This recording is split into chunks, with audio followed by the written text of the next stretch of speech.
And the judiciary is raising concerns over shortage of judges, research and secretarial support. Now, Judges Matters say this leads to delays in delivering judgments.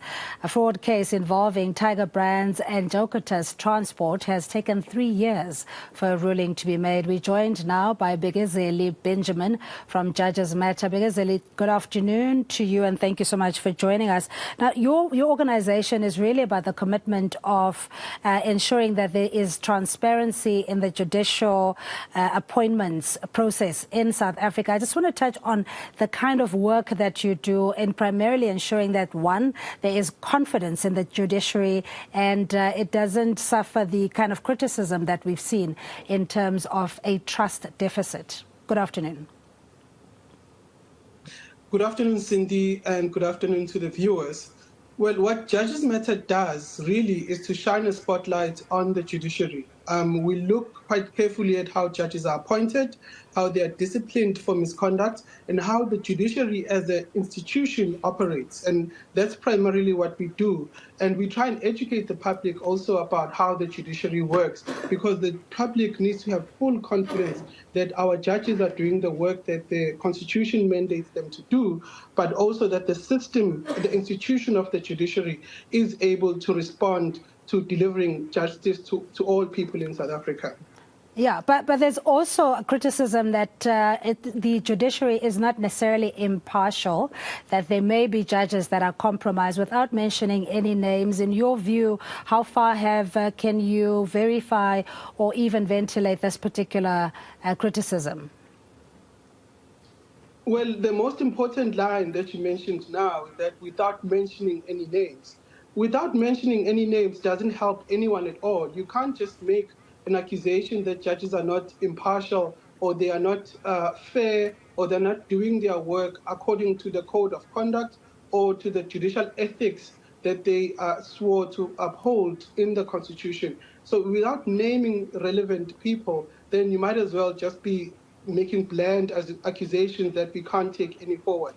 In fact, what we do know as Judges Matter is that the vast majority of our judges and magistrates work very hard under very difficult conditions to ensure that ordinary South Africans have access to justice. And that is part of the research that we've done in the last 3 years, where we've spoken to judges, we've spoken to magistrates, and many of them are saying, we are not given the resources that we need in order to be effective, but we do try as much as possible to ensure that the cases run on time, that the judgments are delivered within a reasonable time, and that people's homes, people's businesses, victims of crime are able to see justice.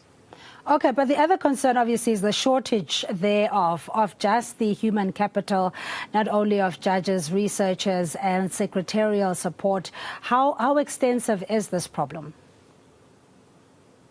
Well, it's one of the big headaches in the judiciary, where we just don't have enough judges. So across the country, there are about 250 judges who have to serve the whole population of South Africa of about 62 million people.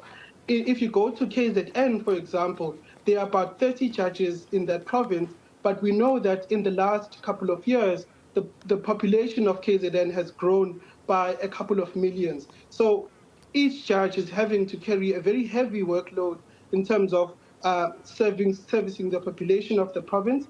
But we also know that there's a very high crime rate. The crime rate has increased. The complexity and the violent nature of those crimes has also increased, which means that judges are spending more time in dealing with each individual case. And that unfortunately slows down the whole system. So what we as Judges Matter have been calling for, that more judges should be provided to the judiciary as an institution. There should be more research support to those judges. There should also be additional secretarial and administrative support provided to the judges. If you just go to Pretoria, for example, there are about 40 judges in that court, but all of them have to share about 6 researchers, which is really unfair, because if you compare the Constitutional Court, that court has 11 judges, and each one of those justices has 3 researchers allocated to them. So those kinds of resource constraints are the reason why we see cases move so slowly through the system. And I guess the selection criteria as well is something that Judges Matter would be looking at, the amendment thereof as to how judges are appointed. Just talk us through what the changes are that will ensure that the right skill set to the right people are appointed to the bench. Yes, so for many, many years, Judges Matter has really been complaining about how judges are appointed. For many years, we had no idea what the JSC was looking for when they were interviewing people to be judges. That has recently changed. There's now a new criteria which clearly sets out the kind of qualities that you need for you to be a judge. For example, you must have the technical experience, so you must be a practicing lawyer who has sufficient knowledge of the law and of court procedure for you to be able to be a judge. You must have an understanding of the Constitution and the values that underpin the Constitution. You must also be a hard worker. You must be ethical. You must have integrity. And you must be someone whom, when we look at, we all can feel confident and proud for you to be part of the judiciary. And that was really an important step that the Judicial Service Commission took in writing down exactly what you need to be a judge. And so that's why we welcome it. But of course, we continue to monitor quite closely how judges are appointed because it's so important to all of us as a country.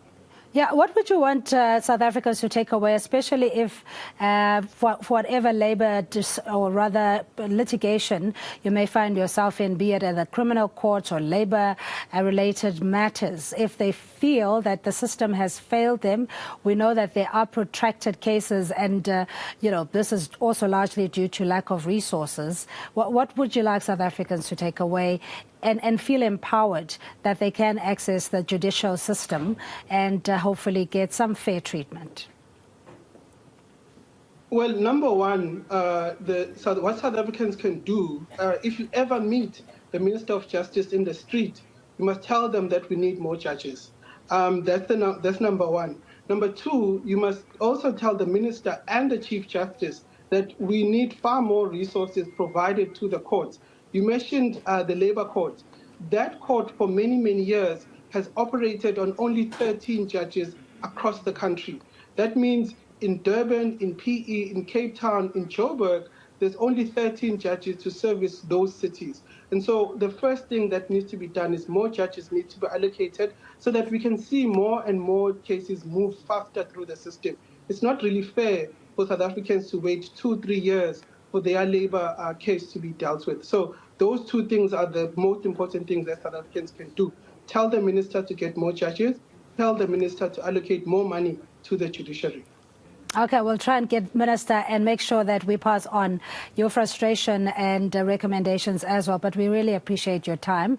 We're speaking to Judges Matter researcher Mbekezeli Benjamin, saying that we simply need more judges and resources, especially researchers, to expedite the cases that have already dragged on for way too long.